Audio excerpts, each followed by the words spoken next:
Good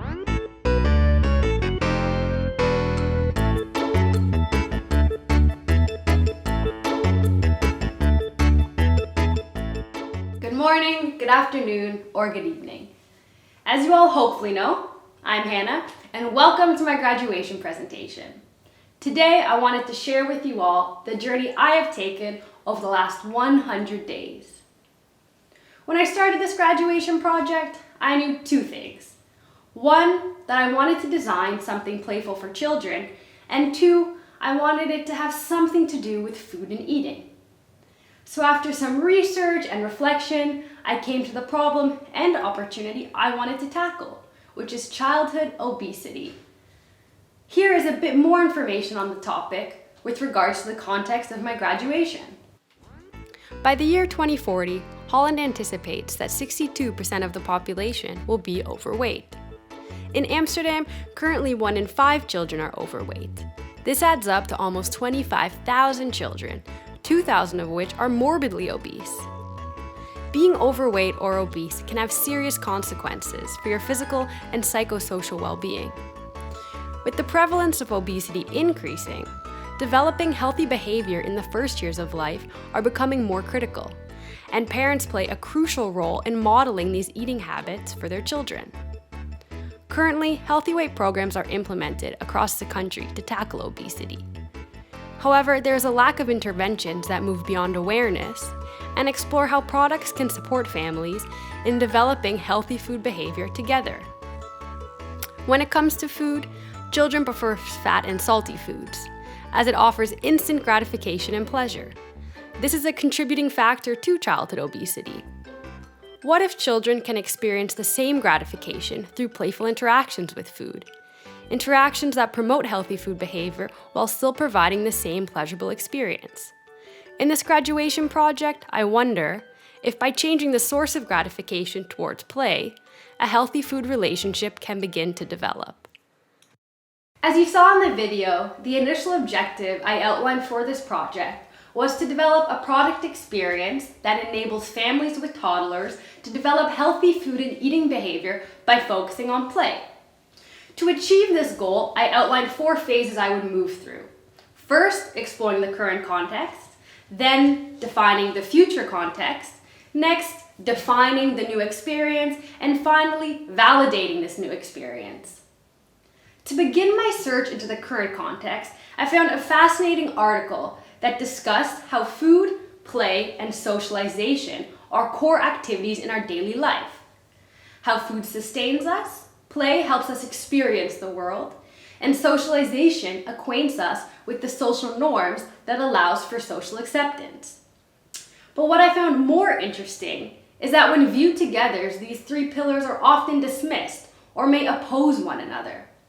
For example, although it has been shown to help with a childhood acceptance of food, playing or touching food is still viewed as unacceptable or taboo in many Western cultures.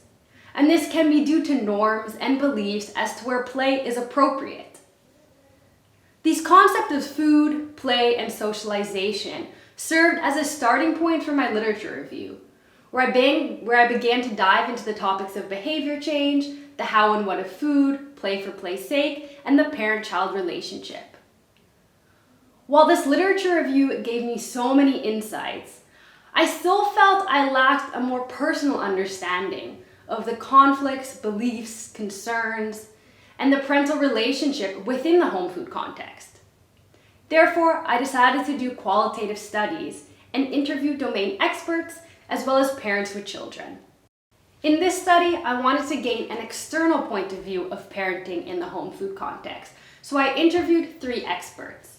Expert 1 is an assistant professor at TU Delft focusing on children's play. Expert 2 is a dietitian nutritionist, educated health coach, and diabetes educator. And Expert 3 is an assistant professor of parenting, childcare, and development, specializing in feeding and eating with regards to the first years of life. These interviews were extremely valuable, and while I could go on and on about the insights gained, the 3 that offered the most food for thought are the following. First, food is part of the world around a child. However, different rules often apply in this context. It really made me realize that for this project, it's more about shifting parental perceptions as to where food can be experienced as just another way of experiential learning. The second insight is, generally speaking, parents have moved to a more elevated experience of play, which means it's sometimes hard to identify.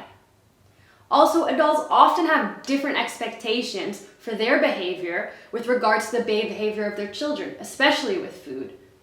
For example, you don't see parental partners feeding each other using the airplane method, so why do we expect these same tricks to work with our children? Involving parents in these playful explorations, such as squishing a lemon and watching the juice drip down their hand, can really be an opportunity for parents to model these playful interactions for their children. And this can really help with reducing tension, creating a moment of togetherness for the family, and creating an environment that is both safe and open. The third interesting insight is that toddlers view playtime as a continuum, which does present a challenge when transitioning between playtime and dinner time. This also made me realize that I need to be quite cognizant of the way in which I introduce play into the family with regards to their eating and food habits. These insights from the experts, along with the literature review, really helped me formulate the research questions that I was going to ask parents. With this study, I was eager to get the parental point of view. So I contacted 6 families with children between the ages of 1 and 4. 4 of the families participated in a context mapping interview. 1 family participated in a semi-structured interview, and 2 of the families sent me videos and photos of their children during various play and food-related moments. The workbook I used for my interviews had 6 daily activities that focus on the themes of play, food, and family interactions. Some of the activities involved a reflection of parental experiences, a photo series of a day in their child's life focused on playful and food moments, and a reflection of the daily eating habits of their children. This sensitization allowed me to really go deeper during the interview to not only touch upon what parents know, but also how they would like to engage with their children around this time of day. As you can imagine, I gained a lot of useful insights from the interviews as well as the discussions. Here's a few snippets from my interviews. What I mentioned, favorite activities. Yeah, I mentioned eating because that's just because that's also a time that we're all together. The morning ritual we have, yeah, definitely, because it's super relaxed. Everybody stays in pajamas. It's the stillness of time, and then the moment that we're together. It's yeah, I don't know. It's just the best moment of the week because we have good coffee, we have croissant. We don't have anything to do but discuss what we want to do. It's the freedom, the ultimate freedom. When she was a baby, she had like carrot sticks and stuff and broccoli sticks, and she would just like play around with them, and it's really. Yeah, it makes her more engaged with the food, I suppose. He prefers to eat with his hands than a fork. And for us, we just pretend it's similar, or we mention that it's a green fry or something like that. Just to try to trick him a bit into eating. Especially when he asked me for more food at the end of the day, then I'm doubting myself if I gave him enough. Yeah. Because when he is a little bit then better to give him a sandwich than not. So it was my own fault. But 3 months back, when we had visitors over, he had some headache or something like that, and he was crying so much and screaming, and then he didn't want to eat anything, and then we put him in front of the iPad, and he started eating a bit. And we just felt really bad because we had visitors over, and it was like, okay, we're such bad parents that our kid is eating with an iPad. After going through the insights and feedback from the parents from the interviews as well as the workbooks, 8 broader themes resonated most and really appeared again and again throughout the project. First, flexibility in values is key. And this flexibility does not mean giving in to your child's every request. How to choose food, how to prepare food correctly, what ingredients are used in meals, and how food transitions from produce to plate is blurring with the increase of delivered, pre-cut, and pre-mixed foods. Food continues to take on multiple meanings. It is no longer used as only a means of survival, but also as a way to evoke experiences along the 3 pleasure domains: sensory pleasure, cognitive pleasure, and interpersonal pleasure, all of which contribute to our happiness and overall well-being. A sense of power is a basic social and emotional need.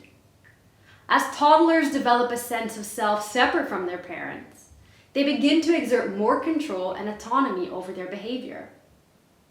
This shift towards individuality means that the interactions between parents and children are more challenging, and parenting becomes more bidirectional. This paradigm shift means that parents are no longer making all of the decisions and all of the actions, but rather join as a member to participate in a shared experience. This transition in roles challenges the parent's sense of purpose, sense of power, sense of control, and tests their parental boundaries and limits.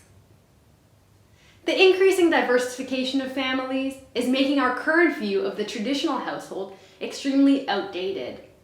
The increase of career mothers, dual earner families, equal parenting, and the defocus of gender roles means that the lines of parental responsibility are blurring, and both parents are becoming equally responsible for raising their children. Our behavior in public and private settings is governed by different social rules and guidelines. Parents may have differing expectations for their child's behavior in a private setting versus their home setting. While this can create inconsistencies in parental messaging, it also offers opportunities to have special and unique interactions with your family within your home. Touching and playing food is key to its acceptance. Toddlers explore food as they do every other aspect of their life, through play and playful interactions. However, food moments for parents are often more goal-orientated, and opportunities to model these playful interactions are often overlooked. And finally, children are the best copycats, and there is a need to create a relaxed and pleasurable eating atmosphere. Imitating and modeling behavior are key ways in which we learn and develop our habits and behavior both in food and non-food contexts. This provides an opportunity for parents to play an active role in positively shaping the behavior of their children. All the information gained through the literature review, the expert interviews, the discussions with parents gave me a rich overview of the current context and offered a foundation to begin defining the future I will be designing for. I should mention that when I started this project, completed my literature review, began my interviews, it was before Corona had really impacted both Canada and the Netherlands. However, as time progressed and I continued working on my graduation project, Corona was impacting our lives bigger, to a greater extent. And I realized that in a month, a year, 5 years from now, how we interact with each other is likely going to change. So it was during these first few weeks and months of my project that I not only decided to switch the approach I was taking, but also set my project 5 years into the future to see how I can positively influence the home food context and parent-child interactions in the year 2025. To create this future vision and future context 5 years into the future, I collected all the insights I gained and categorized them based on theme or a common thread. Each insight that I categorized described or represented a value-free assessment of this future reality. Going through this mapping process really helped me understand how these different insights influence each other and what role they are going to play in this future context I was designing for. Based on these relationships, I wrote a future scenario and created a metaphorical visual representation to inspire me when moving into the design phase. Once I had this future scenario, I needed to decide what impact I wanted to have with my design. I decided to self-initiate this project because I'm passionate about using design and the power of play and positivity to support children to overcome adversity and develop the necessary building blocks to lead a healthy life, with of course food being one of the fundamental foundations for this. As someone who suffered with being overweight in my youth, I'm acutely aware of the psychosocial challenges that continue to follow you through life, even when you are able to overcome being overweight and develop these healthy habits again. The earlier these habits develop, the more chance a child has at really leading a fulfilled life. When I reflect on my own experiences growing up, I really realize that the impact I want to have for this project is supporting children to develop the necessary foundation to overcome their adversity. And that really, you need a place that encourages you to try new things, to challenge yourself, and to explore what is possible. Not by telling a child what to do, but by showing them what to do. These skills to flourish are really taught by those around a child who love them, appreciate them, and support them. When I took a step back and looked at all of these things, I realized that what I really want is for children to feel free, safe, and empowered to develop a healthy relationship with food by facilitating a harmonious family interaction during dinner time. You might be wondering, what do I define as a healthy relationship with food? Based on my experiences and my readings, the 4 things that I think are key when maintaining and creating a healthy relationship with food include making mindful and conscious eating decisions. It's about having a balanced and nutrient-rich diet. It's about realizing and accepting that everyone is different, so what your body might need to feel good might be different than the person beside you, and that is completely okay. And finally, it's about making food decisions that make you feel mentally, physically, and emotionally good about yourself. And what you might need might differ between different times of day or different times of year. Before designing, I took a step back and reframed the concepts of free, safe, and empowered in terms of interaction qualities. Reframing safe as trusted relationships, free as playful exploration, and empower as guided independence, offered a more focused starting point for design in a way that still maintained the essence of the impact I wanted to have. I also found that in order to make the impact a little bit more tangible, a metaphor for the type of feeling I wanted families to have with the concept was beneficial. Therefore, I decided that interacting with my concept should feel like going on your annual family camping trip. Sure, it takes a lot of planning and preparation, but once you're there, in the moment, you're just really focused on each other and the environment. After defining these qualities and the essence of the interaction, I began a series of iterative design interventions. I must be honest, and transitioning between this more academic theory to designing was a little bit challenging. So to really help myself just get going and get in the mind, what I decided to do was just eat with my hands. Take a look at some of the interventions I had.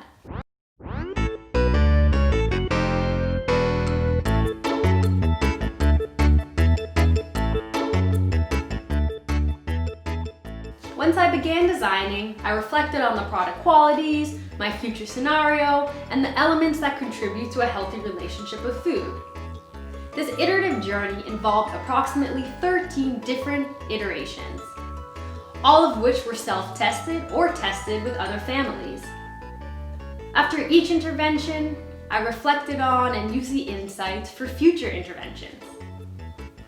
Themes like rebellious food play, reflecting on food values, connecting at a distance, and mindful eating were prominent throughout my interventions.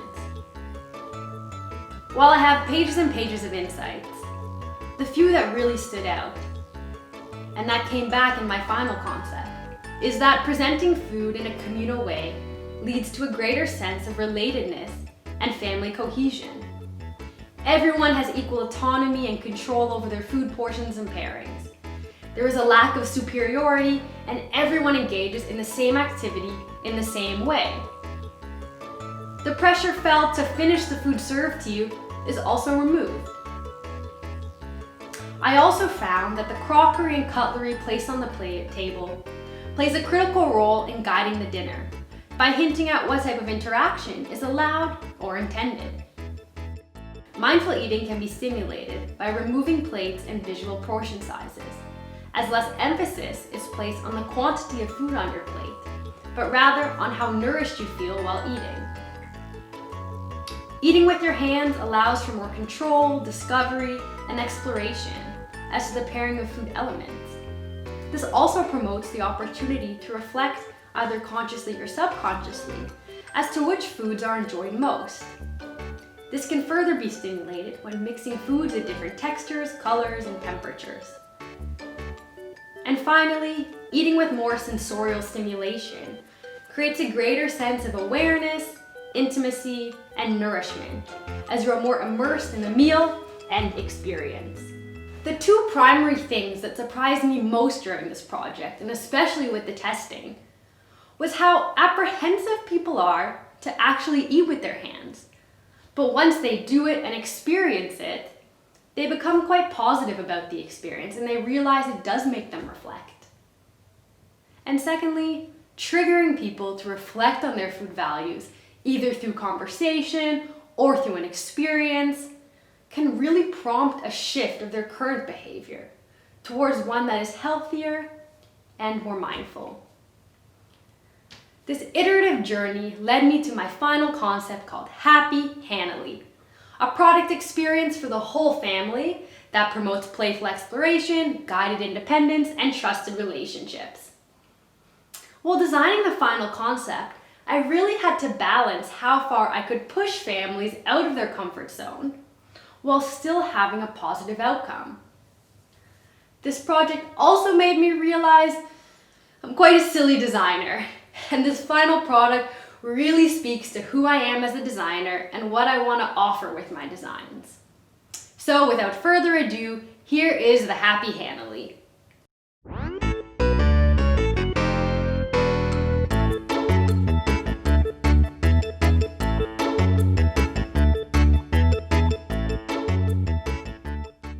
Happi Hanily is a family food play experience that facilitates the reflection of family food values, mindful eating, and an atmosphere that fosters harmony among family members, all of which supports the development of healthy eating behavior over time. The product has 3 components: the digital food finder, the spill supporter, and the wacky wavy wheel of food. The food finder is a personalized platform that offers families inspiration, guidance, and exploration in preparing for the family's dinner. By choosing ingredients, a recipe is recommended. The ingredients change weekly, so there are always new combinations to discover. Once you find a recipe you like, you can watch a video from the person who created it. Learn why it is meaningful to them, and perhaps be triggered to reflect on your own experiences and food values. Other features include uploading your own meaningful recipes and adding your own videos and pictures to the recipes you have already tried. To prepare for dinner, you first need to assemble the wacky wavy wheel. It is color-coded to help fit it together, but remember, it can be assembled in at least 3 different ways, so customize the layout in a way that suits your meal.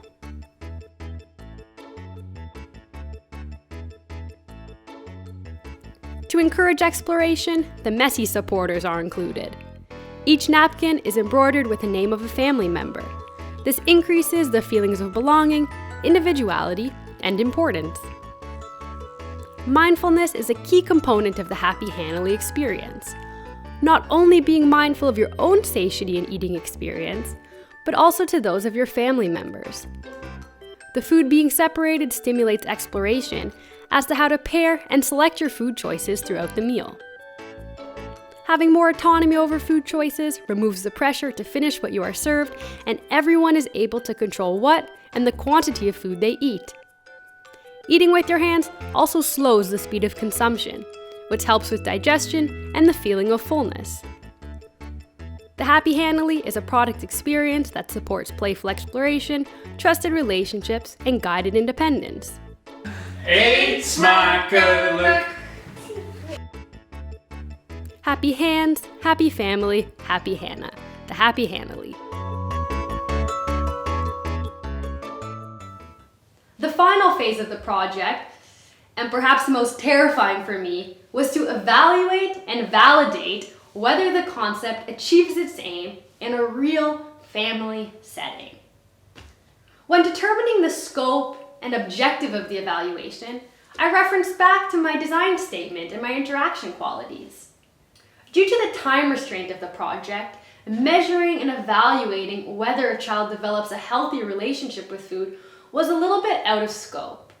So I decided to focus the evaluation to see if the qualities I outlined are met and to see what other insights I could gain for the future recommendations. 3 families tested the concept.